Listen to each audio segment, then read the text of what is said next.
Pemirsa Medcom.id menggelar diskusi secara daring membahas tema Indonesia tertinggal segera migrasi TV digital.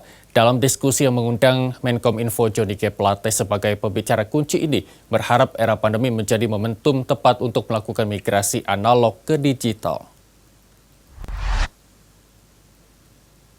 Tidak bisa dihindarkan. Pandemi COVID-19 memiliki sisi lain.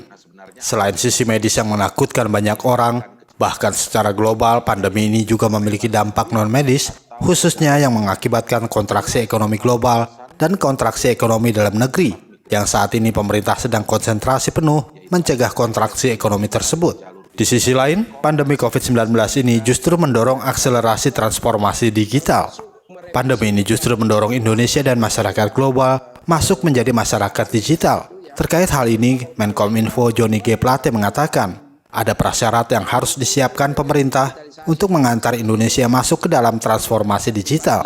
Salah satunya adalah mempersiapkan infrastruktur teknologi komunikasi informasi secara lebih luas, tidak hanya tulang punggung berupa jaringan serat optik, tetapi juga harus menjangkau dimanapun masyarakat berada.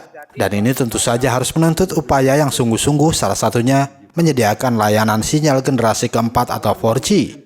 Johnny G. Plate menambahkan, untuk bisa melakukan hal tersebut, pemerintah membutuhkan legislasi primer untuk menjadi payung hukum yang kuat, termasuk merevisi beberapa undang-undang dan membuat undang-undang baru yang berhubungan dengan digitalisasi. Untuk itu, beberapa pasal tentang digitalisasi penyiaran sudah tercantum dalam Omnibus Law yang disebut dengan analog switch off. Hal ini pun mendapat tanggapan senada dari pelaku industri penyiaran. 2 tahun 2002 sebenarnya sudah hampir mengatur semuanya. Yang belum di situ tentang mungkin kewenangan KPI yang secara luas, kemudian TV digital secara lebih eksplisit. Tapi tahun 2002 itu sudah disebutkan bahwa harus migrasi ke televisi digital. Nah, tapi kemudian adanya peluang untuk tetap bisa hidup dengan masuknya beberapa pasal di Omnibus Law ini juga menjadi angin segar buat kami gitu. Karena ini bisa menjadi acuan untuk tumbuhnya perkembangan ekosistem media TV digital terestrial ke depan. Seperti ditentukannya ASO. Tahun depan itu kita banyak sekali event internasional. Ada Piala Dunia 2020. Ada kemudian yang di Mandalika Grand Prix kemungkinan jalan dan seterusnya. Bayangkan kalau kemudian seluruh pusat tertuju ke kita, kita siapkan semua infrastruktur. Tapi kemudian infrastruktur kita masih analog. Sementara stasiun yang datang di sini siap dengan untuk deliver secara digital. Jadi ini menjadi urgent sebenarnya. Terima kasih. Tidak bisa dihindarkan. Dalam hal digitalisasi penyiaran, Indonesia terbilang cukup tertinggal dibandingkan negara-negara lainnya, di mana di Eropa telah melakukan analog switch off sejak 1 dekade lalu, dan negara-negara tetangga juga sudah melakukannya sejak tahun kemarin. Menkominfo mengatakan jika Indonesia belum melakukannya, maka ada dampak di perbatasan jika terjadi interferensi frekuensi, maka bisa menjadi sengketa dengan negara tetangga yang merugikan. Karena Indonesia telah terikat dalam Komitmen International Telecommunication Union ITU 2007. Karena ITU telah menetapkan sebetulnya di ITU 2007 sudah disepakati ya tahapan dari migrasi dari analog ke digital. Dan kita sudah sepakati sebetulnya ya kita dari tahun 2011 itu proses digitalisasi TV Indonesia ini ya, yang tidak kunjung selesai. Ya kita harapkan tentu ya tahun 2020 ini legislasi primernya selesai ya, dan kita bisa memulai proses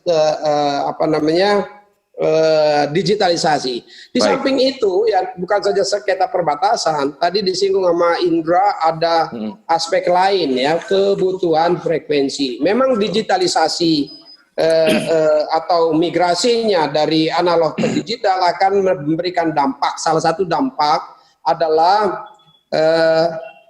tata kelola frekuensi yang lebih baik. Ada yang disebut dengan digital dividend sekitar 112 MHz ya. Dan ini di frekuensi 700 itu frekuensi emas disebutnya ya untuk industri telekomunikasi, itu frekuensi emas untuk broadband ya, untuk internet. Ya, kalau itu bisa, maka penataan frekuensi kita menjadi lebih baik, tata kelola frekuensi kita menjadi lebih baik, bisa menambah ketersediaan bandwidth ya bagi broadband internet. Nah, sebagai informasi saja, Mas Indra, ya, saat ini Indonesia kita hanya menggunakan spektrum frekuensi itu sebesar 737 MHz. Ya. Dan kalau ada digital dividend 112 MHz, tentu itu cukup signifikan. Tetapi dari kebutuhan kita sampai tahun 2024, kita masih membutuhkan 1310 MHz frekuensi. Atau kebutuhan total kita itu 2047 MHz frekuensi.